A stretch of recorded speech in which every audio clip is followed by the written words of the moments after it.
இவருடைய முழு வீடியோ மற்றும் தொலைபேசி எண் வேண்டுமா? உடனே இப்ப நீங்க பார்த்த இந்த வீடியோ கீழே இருக்கிற இந்த பொம்மையின் கை விரலை தொடுங்க போதும், முழு வீடியோ ஃபோன் நம்பர் கிடைக்கும். பேர் வந்து சிட்டு பரங்கி, சிட்டு பூசணின்னு சொல்லுவோம், சக்கரை பூசணின்னு சொல்லுவோம். இது சைஸே இவ்வளோதாங்க இருக்கும். மினிமம் பார்த்தீங்கன்னா அதிகபட்சம் 1.5 கிலோ, அதிகபட்சம் 1.5 கிலோவும், குறைந்தபட்சம் மீடியமாக சராசரியாக வந்து 1 கிலோ இருக்கும். அவ்வளோதான் இருக்கும்.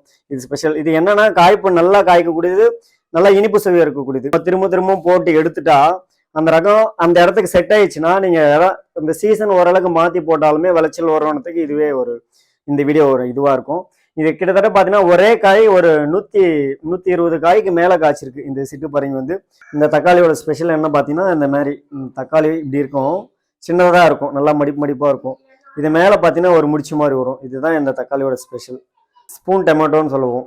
இது ஒரு ஸ்பூனில் ஒரு டீஸ்பூன் இருக்குல்ல, அந்த டீஸ்பூன்லேயே 10 தக்காளி வச்சிடலாம். இதை மணத்தக்காளி என்ன சைஸில் இருக்குமோ அதே மாதிரி சைஸில் தான் இருக்கும். இதுவும் ஒரு கொடி ரகம் தான். இது பார்த்தீங்கன்னா இது மஞ்சள் கொத்து தக்காளின்னு சொல்லுவோம். ஃபுல்லாகவே மஞ்சளாக இருக்கும். நம்ம நாட்டு தக்காளி எப்படி இருக்குமோ அதே மாதிரி தான் இருக்கும், மஞ்சள் கொத்து தக்காளி.